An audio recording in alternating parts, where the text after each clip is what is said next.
When I first learned about manifestation, I followed all the typical advice. I covered every surface in my home with affirmations, my mirrors, walls, and even the ceiling above my bed. I read them the moment I woke up and the instant I went to sleep. I was extremely dedicated, but absolutely nothing changed. Today, I want to share what I discovered when everything else seemed to fail. I call this approach the emergency method, and trust me, it's unlike any manifestation technique you've tried before.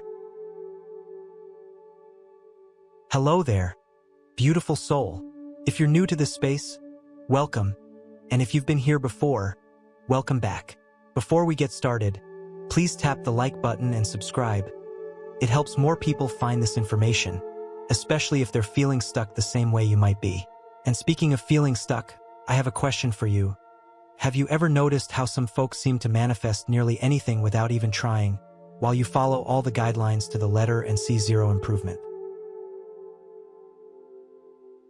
Turns out most of us make 3 critical mistakes with manifestation, and I'm going to explain how to fix them by using the emergency method. Let me share a major revelation that changed everything for me. You know how people say manifestation is all about positive thinking and constant repetition of affirmations? Well, that's like trying to drive a car that only has a steering wheel, no engine. Here's the real issue. Every time you utter those affirmations while feeling desperate or anxious, you're actually reinforcing the very outcome you don't want.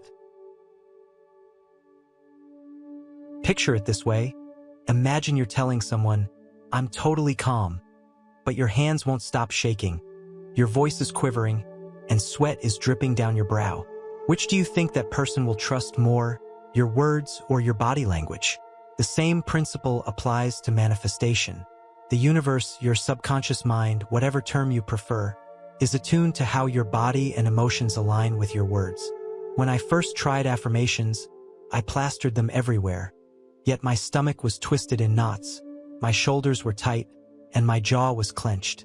In essence, my entire body was broadcasting lack and fear, even as my voice insisted the opposite. Here's where things get truly fascinating. Scientific discoveries show that our physical state doesn't merely reflect our thoughts. It can actually generate them. Consider that every emotion you experience is connected to a distinct physical and chemical response. When you feel confident, your hormones shift in a specific way. When you're anxious, another set of hormones floods your system. And your body can't tell the difference between something that's really happening and something you're vividly imagining. That's the underlying mechanism for both successful manifestation and why it sometimes fails entirely. Studies, including a famous one from the University of California, highlight how new neural pathways can form in just 20 repetitions if an emotion is strongly involved. 20 repetitions infused with genuine feeling hold more power than 1,000 lukewarm attempts.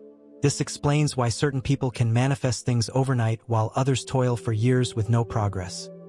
The successful ones unconsciously fall into the right emotional state. Enter the emergency method. This is especially important to pay attention to if you've tried everything else without results. Unlike typical approaches that promote fighting negativity or forcing yourself to be happy, this technique works alongside your body rather than against it. The first step is to understand what's really happening in that desperate space you enter when you're afraid your manifestation won't come true. Your body gets locked into what I like to call a scarcity loop, where every cell radiates a vibration of lack. You can't simply think your way out of it. You must intervene on a physical level first. The emergency method begins with the reset breath. This isn't your everyday deep breathing exercise. Inhale through your nose for a count of 4, then exhale through your mouth with a pronounced whoosh, as if you're fogging up a mirror. This specific sound stimulates your vagus nerve, which acts like an emergency brake on stress. Do this 3 times, then move into the energy extension phase, where you visualize a golden thread lifting gently from the crown of your head, encouraging your spine to lengthen. This subtle posture shift can trigger beneficial hormonal changes all by itself. Next comes the reality bridge, and this is a real game changer. Instead of fixating on some distant dream you might secretly doubt, focus on something in your life that's genuinely going well, no matter how small. By doing this, you pivot your body into a state of abundance rather than lack. Suddenly, your mind notices other positive aspects, and manifesting becomes more organic because you're no longer attempting to force a desired outcome from a place of emptiness. The final phase is called state stacking. For 2 minutes, timing is crucial. You'll talk about your goal as if sharing an exciting bit of news with a close friend. There's no forcing positivity here. It's more like telling a great story you're thrilled about. Your body naturally reflects that enthusiasm, creating a unified state of being. Because this method taps into the body's innate responses rather than trying to override them, the results can appear much faster than you'd imagine. Individuals who've wrestled with manifestation for years often start seeing changes in days. If you'd like a more in-depth guide, there's a free resource in the description. Just remember, manifestation isn't about being perfect.